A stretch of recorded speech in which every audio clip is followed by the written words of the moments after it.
Hello everyone, finally getting to look at this board. It's the board that came in my 4750G. It is the ASUS PRIME B550M-K.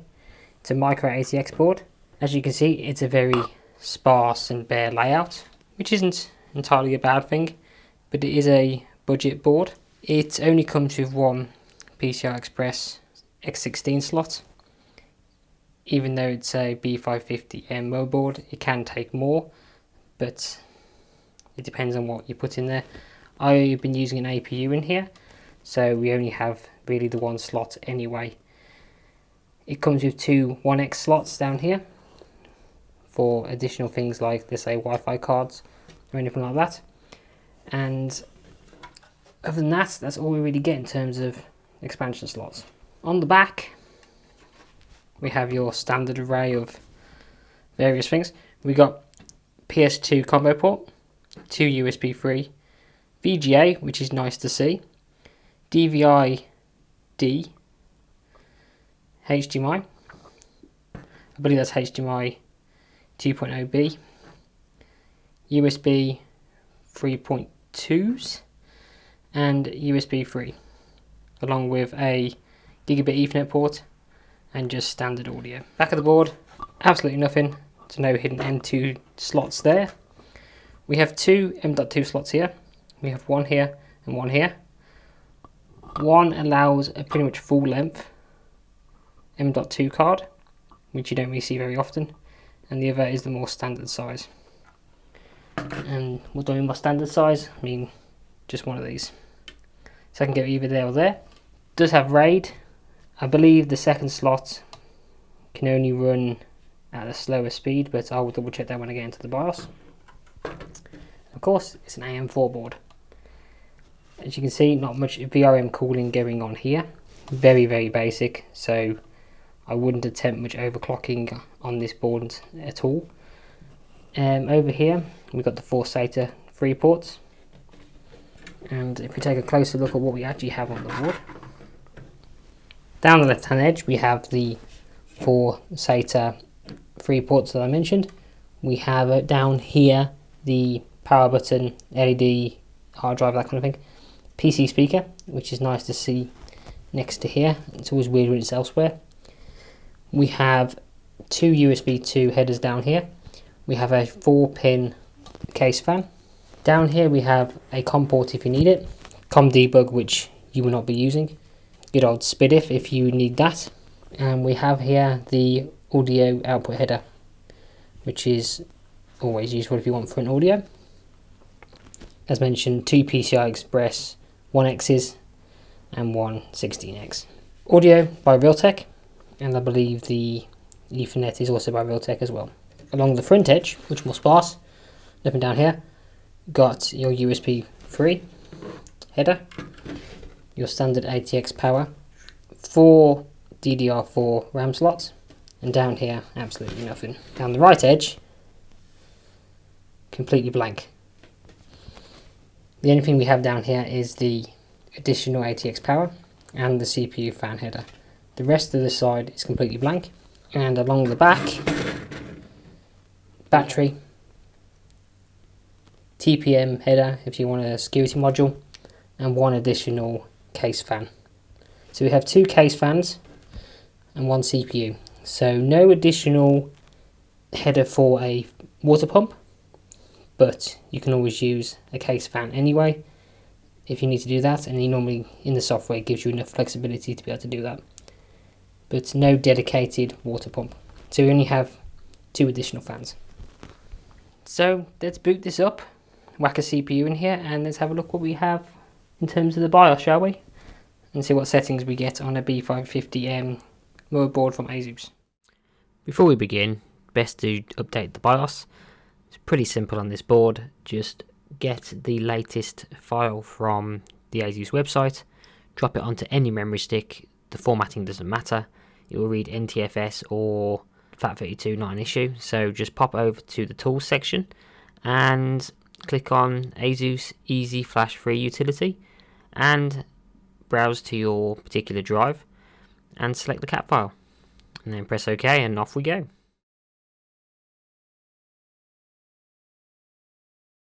Upon entering the BIOS, you get the basic easy view. This gives you access to your basic information such as current BIOS, current installed CPU, what RAM's installed and what speed most things are running at.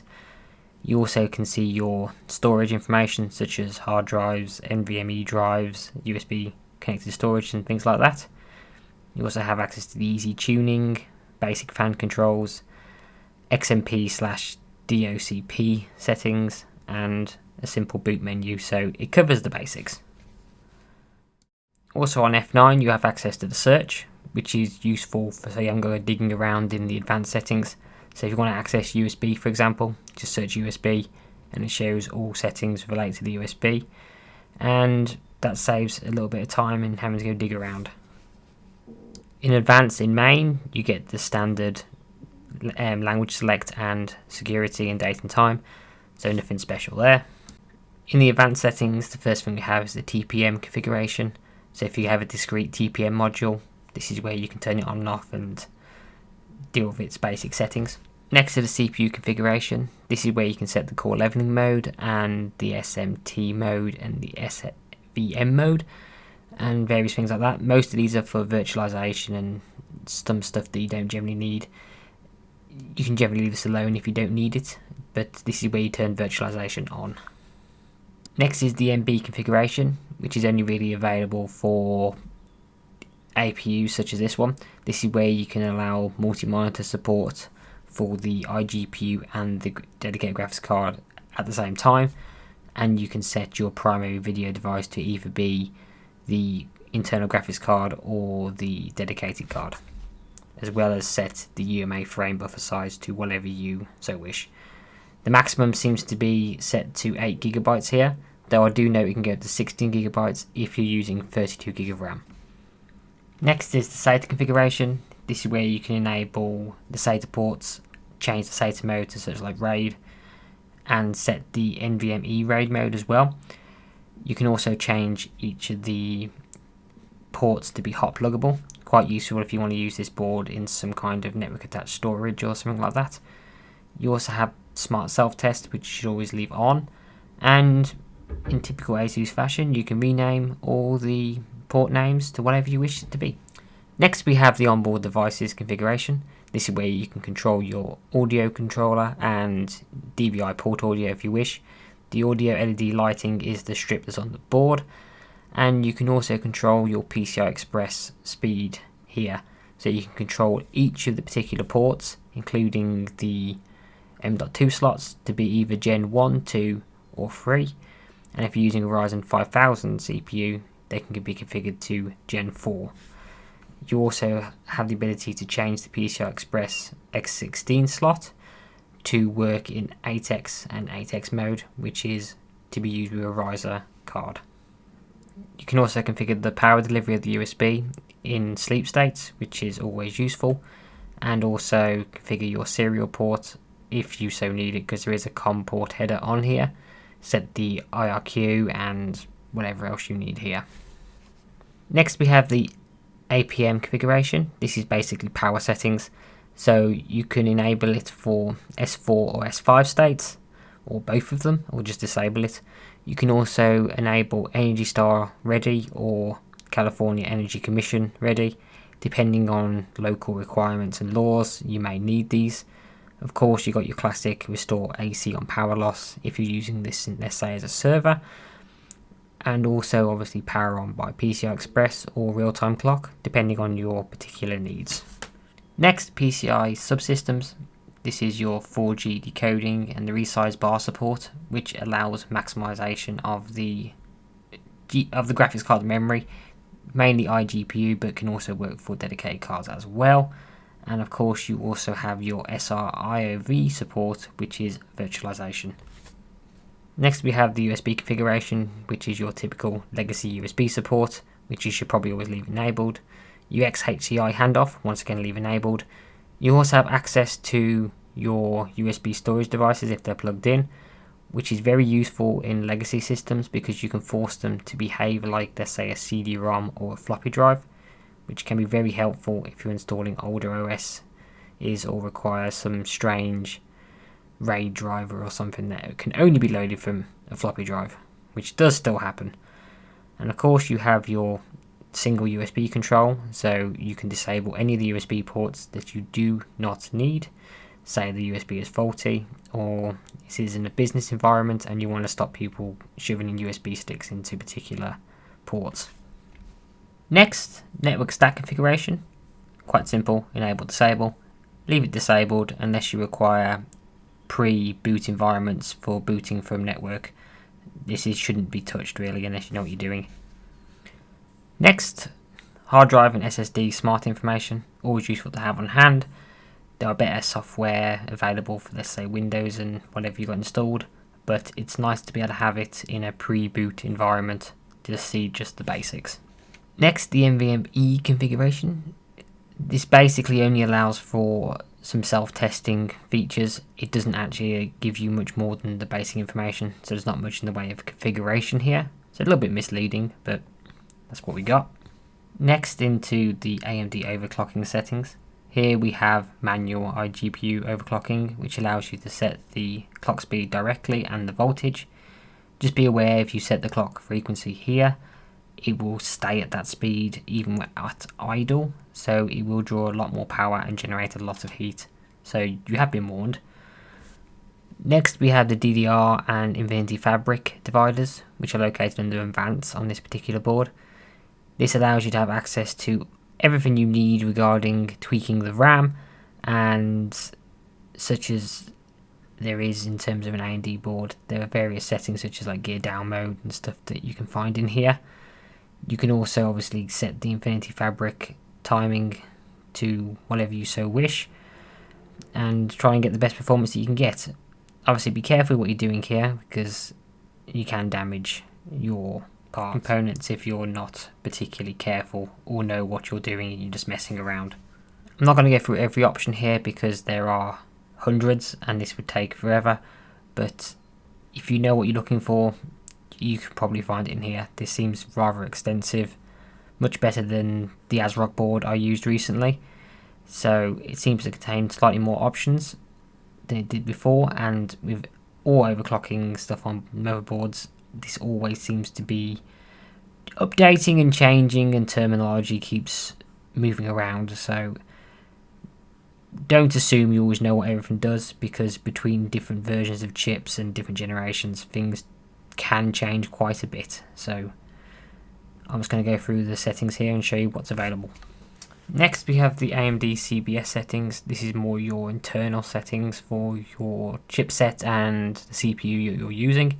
So we have performance boost, global C state, which is energy saving essentially, and stuff like the CPU common options and the MBIO, which is where you can set the TDP of the CPU, where though I've gone over this before, it's not quite what you expect, and it's a bit weird because even in 35 TDP it can be drawing as much as 100 watts depending on what you're doing.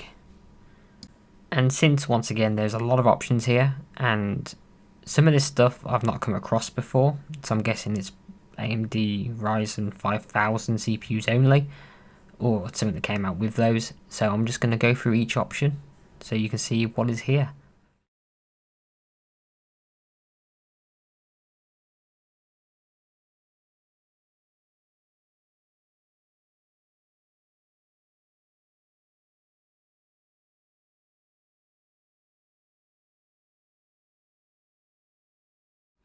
Now the DF common options, which is your memory and memory scrubber and things like that, if you require that kind of setting. It's more security than anything else.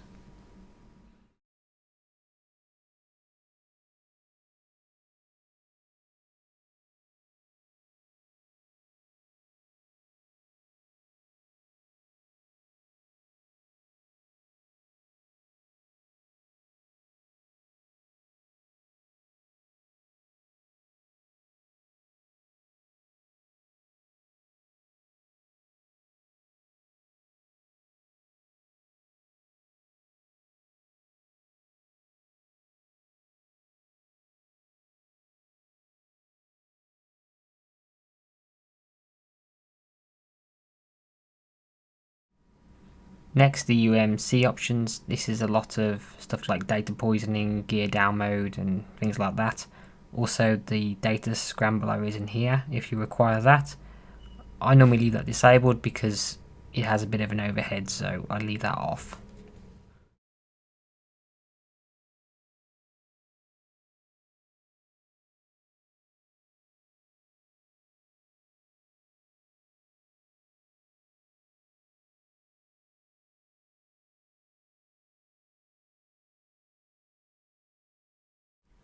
Next, the NBIO common options.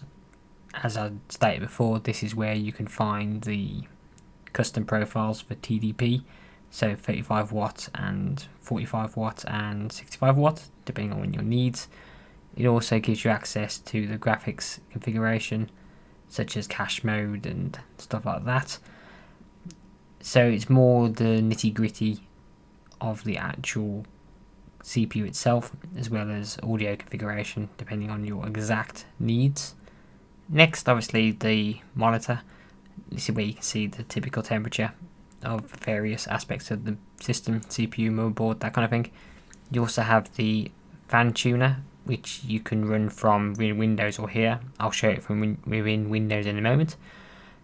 It just basically checks for fan speeds. You can also set for PMW mode or DC mode. Interestingly, this doesn't have DC mode for the CPU, which would explain why I was having issues with the previous CPU fan I had on here.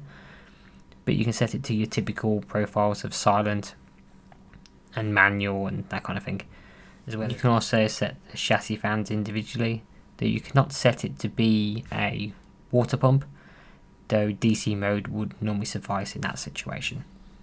Next, the boot menu. You have your typical fast boot, boot logo, turn off, that kind of thing. You can force what type of BIOS you want and the start screen. So you have your basic BIOS controls here. Obviously you can also configure the boot order and all those various things. So nothing out of the ordinary here, and everything is as expected. Now for the AI tweaker section. This is where you can set your XMP or DOCP settings to whatever profile your RAM has, if it has any. You can change the clock frequency here, and obviously such as the runtime block adjustments and that kind of thing, memory frequency, CPU core ratio, all your typical things you'd expect to find in an overclocking section. You also have your OC tuner, which is unique to this ASUS board, I suppose. It basically would do some auto overclocking for you. Other manufacturers do it slightly different, but this is ASUS's current method. You can set the performance bias and it will overclock according to whatever you've set it to. It's not ideal, but it's a reasonable starting point, but it's always better to manual overclock where possible. But if you don't know what you're doing, it's not a bad place to start. You also have full control over all your memory timings, something that's not always guaranteed with every motherboard, but with this B550M you have full access to every little part of your RAM that you require. Next is the VRM controls. This is where you control pretty much the voltage curve, and on some boards it refers to it as level 1 to 5. For ASUS it's pretty much just a word, so regular, medium, high or extreme.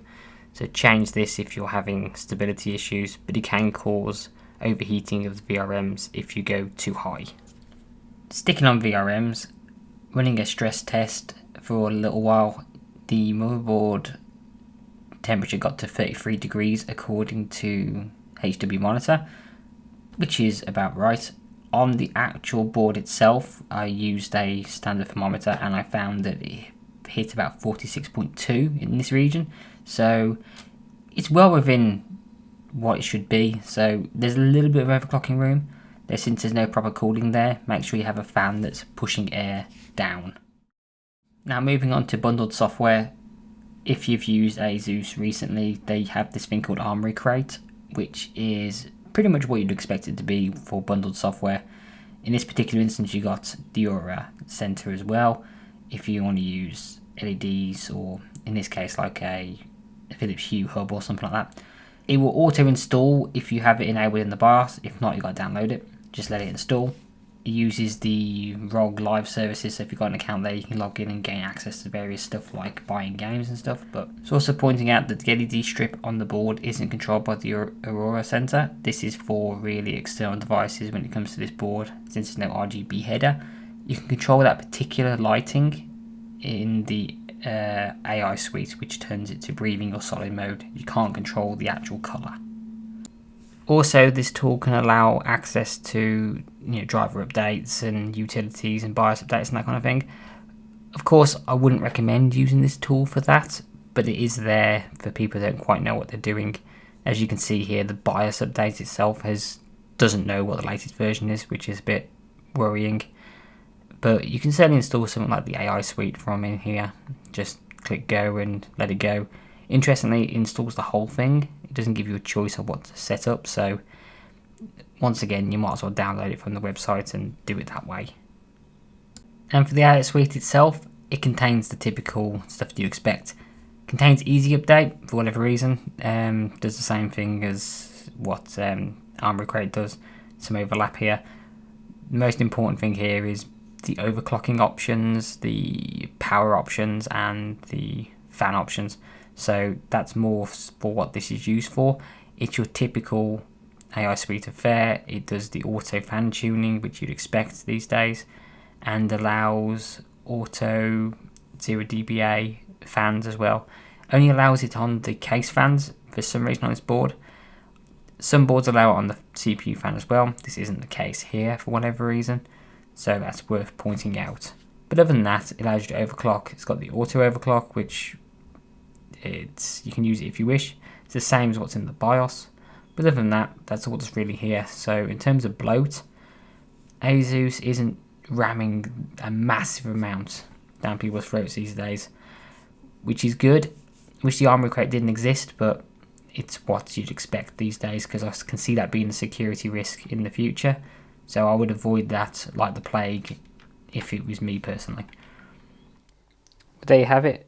A overview of the ASUS PRIME B550M-K. Does the job, really. That's pretty much what this board is. If you sum it up in like one sentence, it does the job.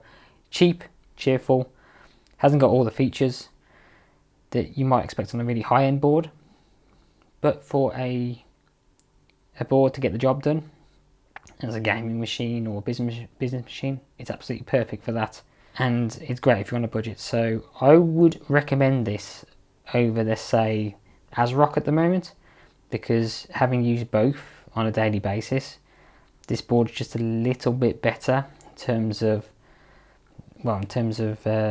settings and software support and stuff like that. Stability wise, both of them are perfect, but this BIOS in particular has more settings for whatever reason, and it is able to take older graphics cards with no issue, whereas the ASRock boards I've had issues with older cards there. So this seems to be a better package overall, and ASUS has always been a good brand, generally can't go wrong.